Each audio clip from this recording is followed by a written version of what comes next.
Please enjoy this original recording of the Mini Bible College, also known as MBC, hosted by the author himself, Pastor Dick Woodward, in the 1980s. International Cooperating Ministries is privileged to make his timeless Bible lessons available. Each weekly episode is 30 minutes. Together, these sessions create a 3-year curriculum. This practical walk through the Bible is nurturing believers and equipping disciples speaking 31 languages in more than 50,000 small group Bible studies around the world. Now, here's Pastor Woodward with the Mini Bible College. Now, as we continue our survey of the Old Testament, we come for the second time to the book of Joshua, which is the great book about faith, which is the book that is one great big illustration of what faith is and how faith works. As we have seen, the book of Numbers is a book about unbelief, and the book of Joshua is the opposite. The book of Joshua is the book of faith. The Greek word for coming out is the word ek, and that's why we have Exodus, which means the way out. And the Greek word for into is the word eis, E-I-S. And so someone has said that just as the book of Exodus is called Exodus because they came out of Egypt in the book of Exodus, the book of Joshua should be called Exodus because in the book of Joshua they're going into a land. In the book of Joshua they're going into the land of Canaan. And as we study the record of their going into the land of Canaan, we have a great big illustration of faith. I think about 16 separate illustrations really of faith. And when you put all these illustrations about faith together, you have a pretty good idea of how to possess your spiritual possessions, how to receive from God the charisma that will make it possible for you to abound unto every good work. The first thing we see in the book of Joshua is what we might call the perpetuation of faith, where we see the mantle of leadership passing from Moses to Joshua. It says, Joshua was full of the Spirit, for Moses had laid his hands on him, so the people of Israel obeyed him and followed the commandments that the Lord had given to Moses. After the death of Moses, the Lord's disciple, God spoke to Moses' assistant, whose name was Joshua, and said to him, Moses, my disciple, is dead. You are the new leader of Israel. Lead my people. Be strong and brave, for you will be a successful leader of my people. You need only to be strong and courageous and to obey to the letter every law Moses gave you. For if you are careful to obey every one of them, you will be successful in everything you do. Constantly remind the people about these laws, and you yourself must think about them every day and every night so that you will be sure to obey all of them. Only then will you succeed. Be bold and strong. Remember, the Lord your God is with you wherever you go. Here's a great truth in the Bible about leadership. It is the intent of God that every leader should train a successor. Every Paul should have his Timothy. And this works beautifully in the case of Moses and Joshua. We see in this transition of leadership, there was a time when Moses was leading and Joshua was following. But now Joshua is leading and the people are following Joshua. I think that means that everybody did something right. And in this charge that's given to Joshua, as he becomes the leader of the people of God, you have a good picture of what faith is. Notice the emphasis upon the word obey. You must obey to the letter. You must actually enter into this promised land and lead my people to conquer Canaan. And that's a matter of obedience. The word faith in the book of Joshua is obedient faith. It's the kind of faith that obeys. Now, we also see in the early chapters of Joshua what we might call the perplexities of faith, or the perplexing problems of faith. If we could eliminate all the problems of faith, we would eliminate the need for faith itself. So we mustn't be disillusioned when we come up upon problems when we study faith. The character Rahab in Joshua chapter 2 raises a problem for many people. If you were like Corrie ten Boom in Holland during World War II, and God laid it upon your heart to hide some Jews in your basement or your attic, if you were convicted of God that what was happening to the Jewish people, this genocide of the Jewish people, if you were convicted that that was absolutely appalling and an abomination in the sight of God, and God laid it upon your heart to hide Jews in your house. Now suppose the Gestapo came to your house one day and A German officer took his pistol out and banged on your door with it. And when you opened the door, suppose he said, "Are there any Jews here?" And suppose there were 6 Jews up in the attic. What would you say? Now, when you take a course in philosophy, you always get to that section on ethics. And when you get to the section on ethics, they nearly always ask you that question. You see, what is the supreme ethic of the Christian? Is the supreme ethic of the Christian to always tell the truth and never tell a lie? Should you say, because you're a Christian, "I cannot lie," go up there and get them and burn them. And as they're taking the Jews out to kill them and burn them, you stand there saying, "I'm just as righteous as you were as I was when you came here. It's too bad about those Jewish people, but I'm righteous." Is that the supreme ethic of the Christian?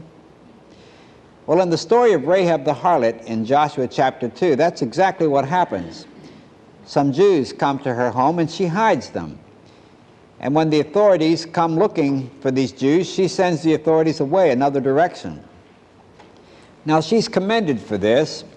We read about her in the New Testament, in the Living Bible, that Rahab the prostitute is an example of faith. She was saved because of what she did when she hid those messengers and sent them safely away by a different road. Now, many people have a big problem with this. They say, "Now, wait a minute. I've been taught to be a rock of integrity. And here this prostitute lies." I mean, there she is, you know. She just lies like a rug. And she's listed in the heroes of faith because she did this. And they just can't understand that. It's a big problem to many people. But if you look at the story closely, you see that it was not the fact that she lied that caused her to be a hero of faith. It says again in the Living Bible in Hebrews 11, "By faith, because she believed in God and His power, Rahab the harlot did not die with all the others in her city." You see, when those spies came to the house of Rahab the harlot, she said something to them that demonstrated faith. She said, "I know that you people represent the true and the living God. Many people over here fear you greatly. We believe that God is with you."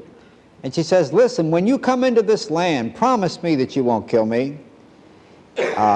Now they make a covenant with her. They say, "Take this scarlet rope and tie it to the window of your house." Her house was on the Wall of Jericho. The wall was that wide that a house could be on it.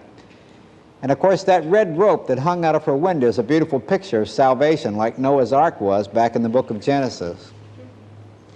But they say to her, "Tie this red rope to your window, and anyone who's in this house with you, all your loved ones, they will be spared. Everybody else is going to die in Jericho, but you'll be saved." Now, why was she saved? Because she hid the spies and lied about it? No. Because she believed that those people were the people of God and that the true and the living God was behind everything that was happening to them. And she wanted to express her faith in that. It was her faith in that. That's why she was saved. Incidentally, she's found in the genealogy of Jesus Christ because she had that faith.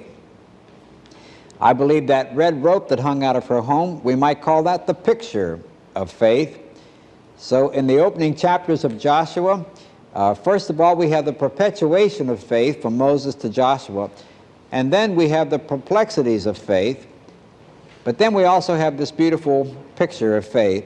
And don't forget, as you study Rahab the harlot, her most important characteristic was her faith. That's what saved her. That's what saves everybody.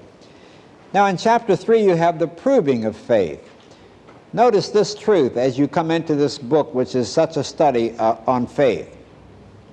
When God is trying to give us the faith to enter our spiritual Canaan and claim all of our spiritual blessings, He will very often confirm and affirm our faith to encourage us. We'll find this when we come to Gideon, who put out a fleece, and God honored that fleece. The Berkeley translation in Psalm 37, verse 23 says, "The steps of a believer are confirmed by the Lord." That means that as we take steps of faith, God blesses and confirms those steps of faith to encourage us that we are walking in the way in which He's leading us. The reason why He dealt so severely with those people again in the wilderness in the book of Numbers was He said, 10 times I proved it to you. 10 times I performed miracles and proved it to you, but you wouldn't appropriate that faith, even though I proved it to you and confirmed it and affirmed it 10 times.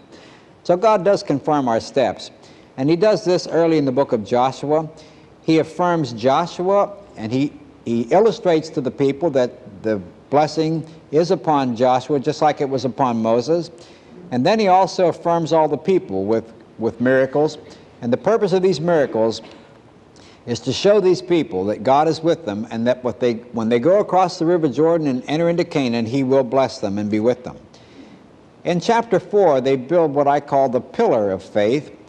As they cross the river Jordan, even though it's flood tide, the waters miraculously part, and they cross the river Jordan on dry ground, just like the Red Sea, it says, 40 years previous to this experience. Now, as they cross the river Jordan on dry ground, they're commanded to build a kind of a pillar of rocks, a kind of a monument, a memorial to this great miracle. And here you have the same message that you had in Deuteronomy. It's so that your children might know about this miracle. One day your children will ask you, what is that pile of rocks over there? And when they ask you, then you tell them. This is a good principle in educating children. Just answer their questions. Abraham Lincoln used to say, if you have a curiosity and a memory, you'll be educated. It's just a matter of time. Well, children usually have a very healthy curiosity. And we should honor that curiosity by answering their questions. And the purpose of this memorial was that the adults might remember and that the children might know. Now in chapter 5, you have what we might call a prerequisite to faith. They're getting very close now to the invasion of Canaan. And just before they invade Canaan, they are commanded to circumcise the entire male population. Now the practical reason for this was that second generation apparently never was circumcised. The first generation, remember, has died in the wilderness. This is the second generation of the people of God, and apparently the males have not been circumcised. And here you have a beautiful illustration and an insight into faith. Before you enter into the promised land of God's blessings, is there any sin in your life? Is there anything of which you need to repent? I think repentance, that altar of repentance that Abraham built, is an altar many Christians bypass. And they end up disillusioned and wonder why, and they discover they never really had a clean break with sin. God never dealt with the sin in their life.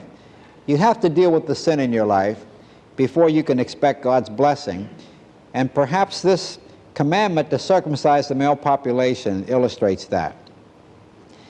Now in Joshua chapter 5, we have what we might call the prescription for faith. This comes right at the end of the chapter.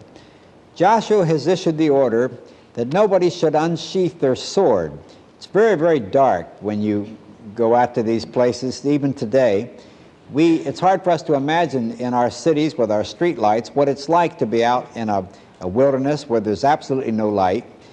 Now, if an army were out there camped on the east of Jordan and it's pitch black, they could easily be ambushed by an enemy.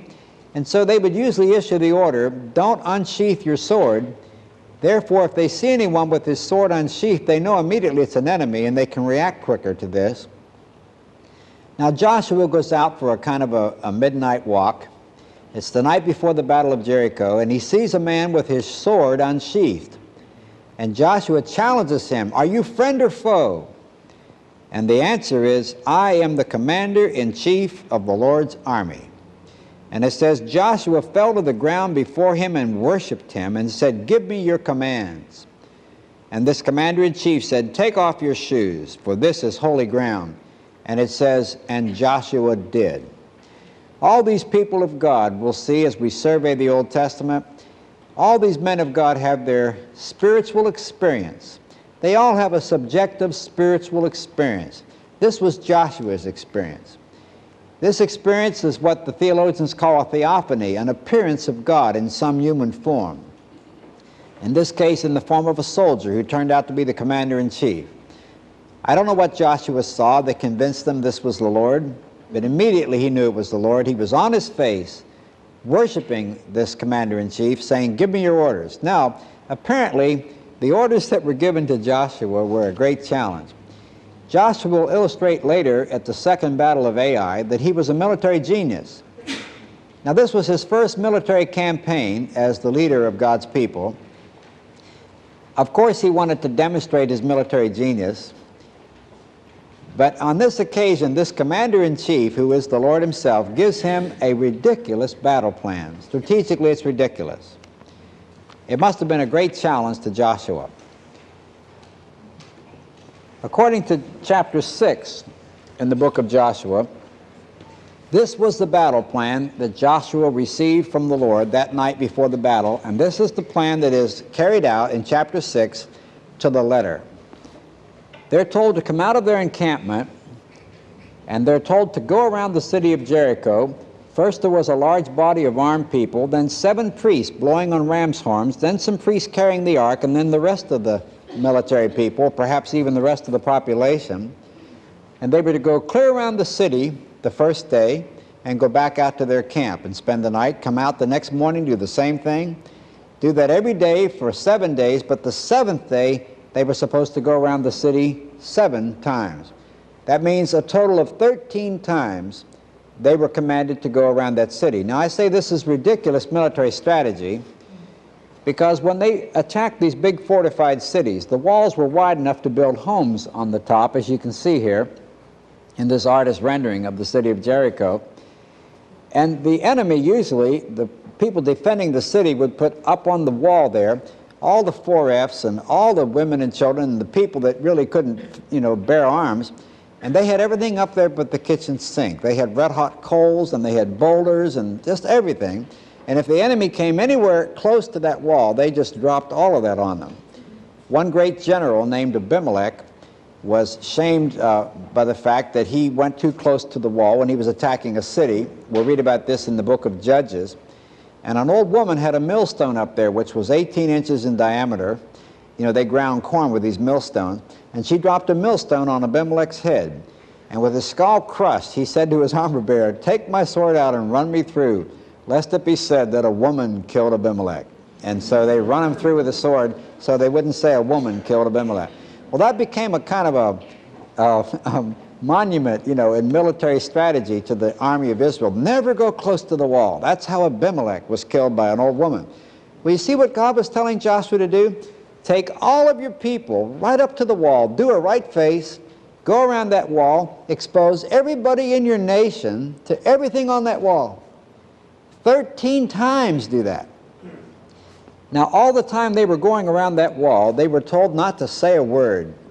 Complete silence, except for these 7 priests who were blowing these little ram's horns. That's the only noise they made. Now, just imagine if you were up here in the city of Jericho, and you saw this army approaching, and they have such an awesome reputation, and like Rahab says, they're pretty much feared and respected, and you say, my goodness, they're coming right up to the wall. What are they up to? And what are they carrying in that box there? What is that, an atomic bomb or something? What is that? Are they going to blast this wall with something? And what are those silly little horns that those priests are blowing? And they must have been discussing that on the wall. And after they go clear around the city, they go back out into the woods again. I'm sure they burned the night oil that night in the Pentagon in Jericho, trying to figure out what are these people up to. The next morning, same thing, and they're probably just so filled with awe they don't drop anything on them. They wonder, what are they up to? Nobody does that. And then that 7th day, they think, well, here we go again. They say, oh no, they're coming around again. Look at that. There they go again. Again, again, again. Now after 7 times on that 7th day, Joshua turns to the people and he says, shout. And somewhere between 2 and 3 million people shout. You ever been to a football game and heard maybe 10,000 people? That's usually all you can get to cheer. About 10,000 people. Ever hear 10,000 people yell at one time? That makes quite a sound. Now somewhere between 2 and 3 million people could have been in this group. Imagine when they all shout at the same time. Now some of the more liberal theologians say that it was their walking around that city that caused vibrations that caused these walls to collapse. And some say it was the shouting that, somehow caused it. It takes more faith, as we saw at the Red Sea, to believe some of the liberal explanations than it does to believe the miracle. The book of Hebrews settles the argument for us. The book of Hebrews says, the walls of Jericho fell down by faith. Now, I believe that's exactly what made those walls fall down. Faith.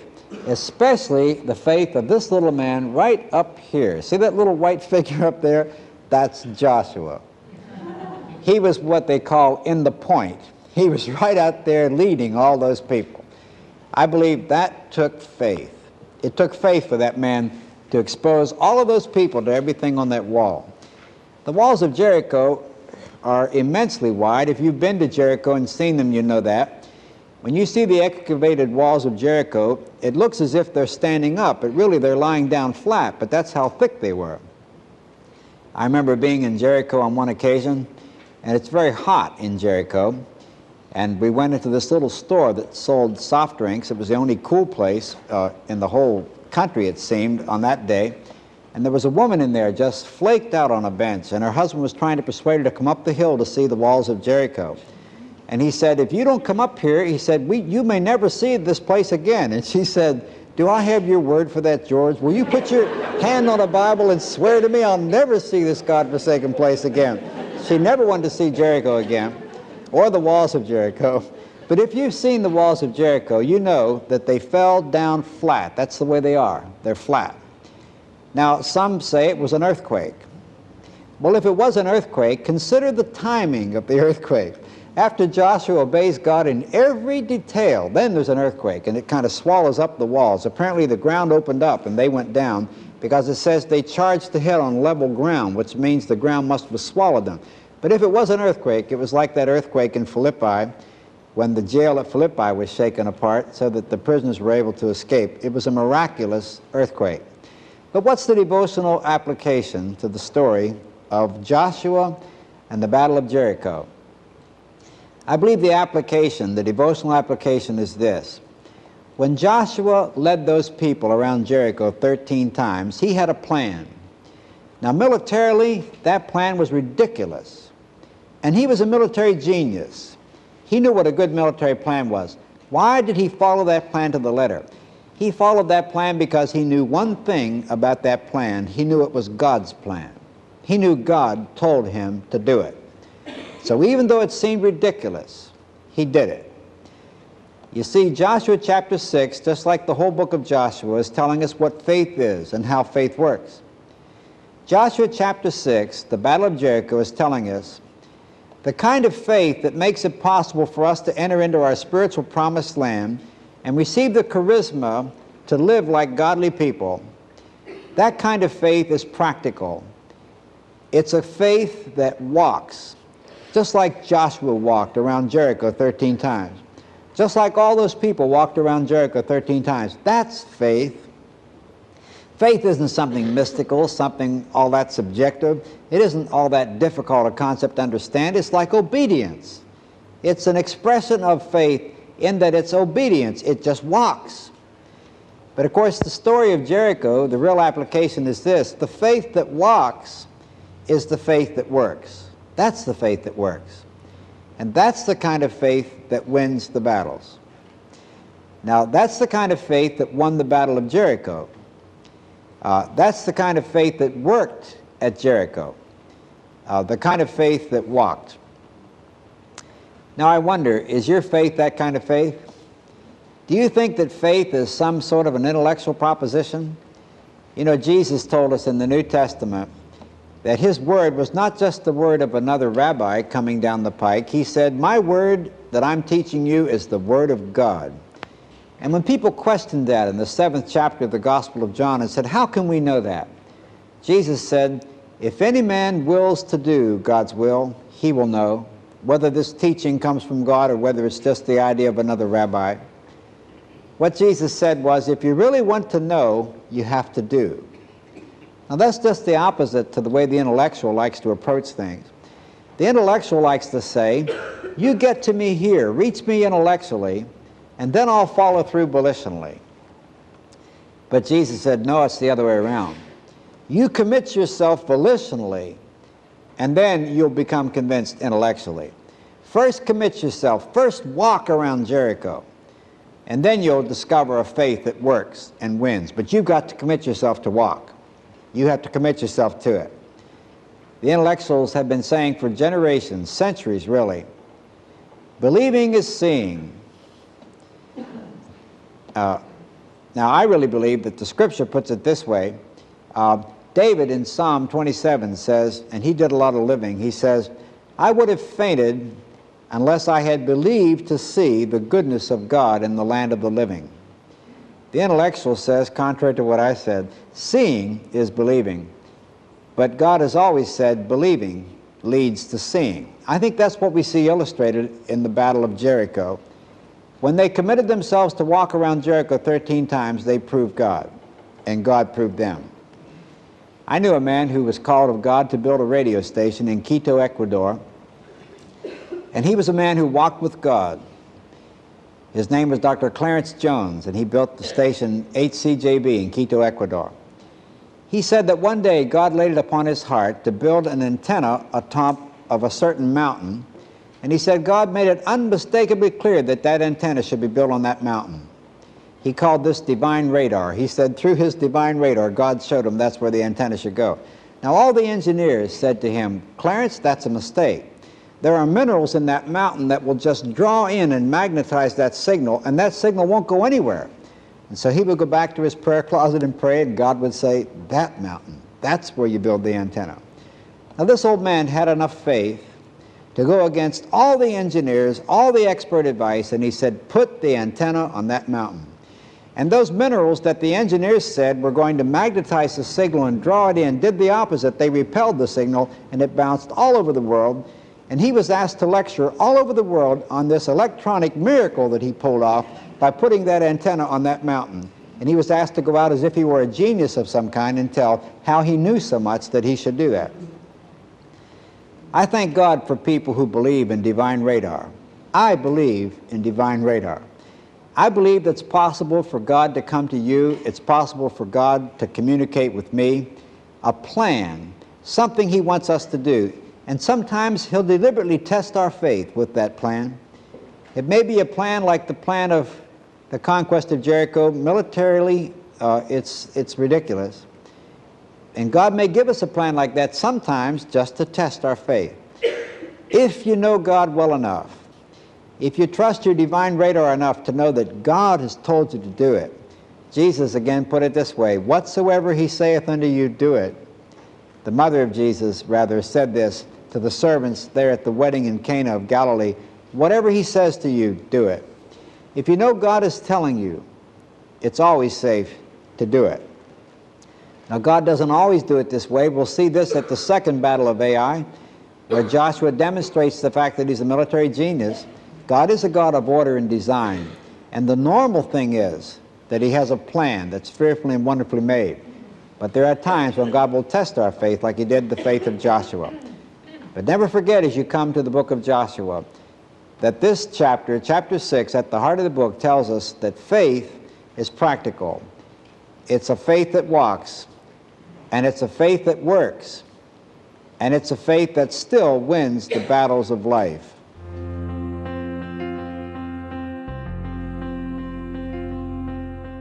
For more information on the Mini Bible College, please visit www.minibiblecollege.org or call 1-800-999-3892. International Cooperating Ministries is located at 1901 North Armistead Avenue in Hampton, Virginia.